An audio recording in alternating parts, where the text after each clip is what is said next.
नमस्कार दोस्तों, स्वागत है आपका मेरे यूट्यूब चैनल भूतिया दुनिया में। तो दोस्तों, मैंने कल एक कहानी डाली थी जिसका शीर्षक था मौत का हाईवे भाग 1। आज मैं भाग 2 लेके आया हूँ, पार्ट 2। तो दोस्तों, मेरी आपसे एक रिक्वेस्ट है कि आप मेरे चैनल को सब्सक्राइब करें, लाइक करें, ताकि आने वाले टाइम में मैं ऐसे ही आप लोगों के लिए कहानियाँ लेते आऊँ।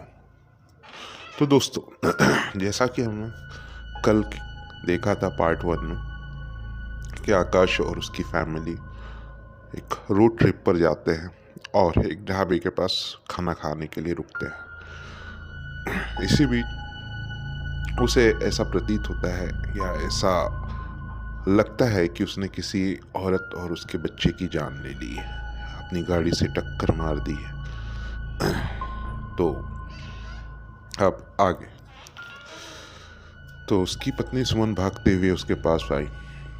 आकाश आकाश जल्दी चलो यहाँ से, अंशिका कुएं में गिर गई है। व्हाट? अंशिका कुएं में गिर गई है? लेकिन कैसे? आकाश अपनी पत्नी के साथ भागता हुआ होटल के पीछे गया। कुएं से अब भी अंशिका के चिल्लाने की आवाज आ रही थी। पापा पापा, मम्मी मम्मी, मुझे बचाओ। आकाश ने कुएं में झांक कर देखा तो अंशिका बेचारी बाहर आने के लिए हाथ पैर मार रही थी, लेकिन वो चाहकर भी कुएं से बाहर नहीं आ पा रही थी। तभी आकाश चिल्लाता है, रस्सी रस्सी कहाँ है? वो भागता हुआ होटल के रिसेप्शन पे गया, लेकिन रिसेप्शन पर कोई न था ही नहीं। तभी उसकी नज़र होटल के बाहर चारपाई पे बैठे अपने बेटी और पत्नी पर गई। वो सोचता, हाँ, ये दोनों यहाँ है तो फिर वहाँ होटल के पीछे कौन था? तभी उसकी बेटी ने हाथ हिलाकर उससे बुलाया, पापा यहाँ आओ ना, वहाँ क्या कर रहे हो आप? ये सब देखकर आकाश का सिर चकरा गया और वो वहीं बेहोश होकर गिर गया। जब उसे होश आया तो न सुमन उसके पास थी और न ही अंशिका, और तो और उसे अपने आसपास मरे हुए जानवरों की बदबू भी आ रही थी। ओह, कितनी गंदी बदबू है, कैसी बदबू है। ये बदबू उसके बर्दाश्त के बाहर थी, इसलिए उसे उल्टियाँ आने लगी। उसने किसी तरह खुद को संभाला और सुमन और अंशिका को ढूंढने लगा। सुमन सुमन, अंशिका अंशिका। तभी उसने देखा कि एक बार फिर से सुमन उसके पास भागती हुई आ रही है, रोते हुए। आकाश आकाश, चलो यहाँ से निकलो जल्दी, जितना जल्दी हो सके यहाँ से निकल चलो, हम लोग बुरी तरह से फंस गए। ये लोग जल्लाद हैं, यहाँ पर इंसानों का मांस पकाया जाता है। इंसानों का मांस? ये क्या कह रही हो तुम?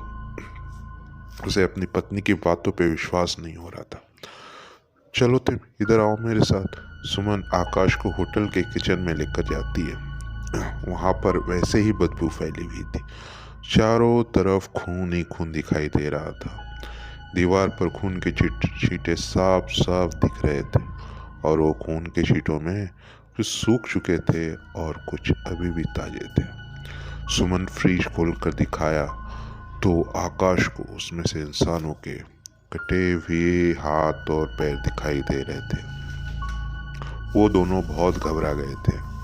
तभी आकाश चिल्लाते हुए सुमन से कहता है, सुमन, अंशिका कहाँ है? बताओ कहाँ है अंशिका? आकाश, अंशिका नहीं है अब हमारे साथ, इन लोगों ने उसे मार दिया है। मार दिया है? मेरी फूल सी बच्ची को मार दिया है। मैं उन्हें नहीं छोड़ूंगा, नहीं छोड़ूंगा। आकाश जोर से चिल्लाया और इधर उधर कोई ढूंढने लगा। तभी वो किचन में पड़ा एक धारदार और बड़ा सा चाकू अपने हाथों में उठाता है और सुमन के साथ भागते हुए बाहर आ गया और होटल के काउंटर पे बैठे उस अजीब से आदमी के गले में वो चाकू रख दिया। तुम लोग यहाँ इंसानी मांस पकाते हो और तुमने मेरी बेटी को मार डाला। मैं नहीं छोड़ूंगा तुम लोगों को। क्या समझ रखा है तुम लोगों ने? आकाश ने होटल के मालिक पर ताबड़तोड़ चाकू से हमला करना शुरू कर दिया और वो तब तक उसको मारता रहा जब तक वो मर नहीं गया। उसे मरने के बाद एक बार फिर उसकी नज़र सड़क पर गई।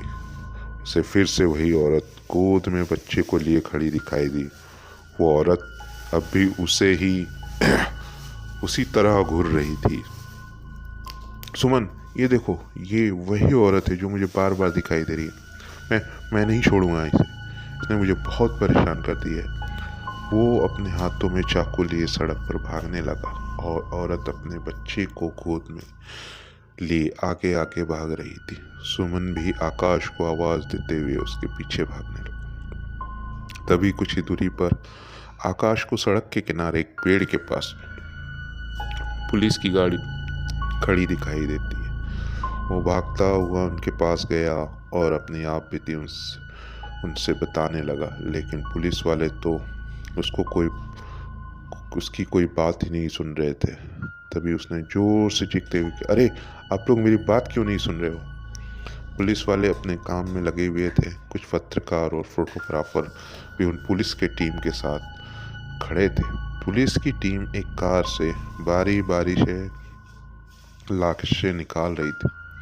पहली लाश आकाश की बेटी अंशिका की थी, दूसरी उसकी पत्नी सुमन और तीसरी उसकी खुद की लाश थी। आकाश ये सब देखकर एकदम अंदर से हिल गया।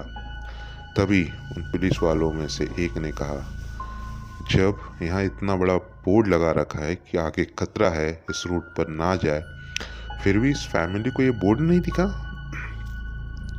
सर, ये फैमिली क्या, पिछले 6 महीने से ये बोर्ड लगभग 2 दर्जन फैमिली को नहीं दिखा और वो इस रूट पर एक्सीडेंट का शिकार होकर पूरे परिवार के साथ अपनी जान गंवा चुके हैं।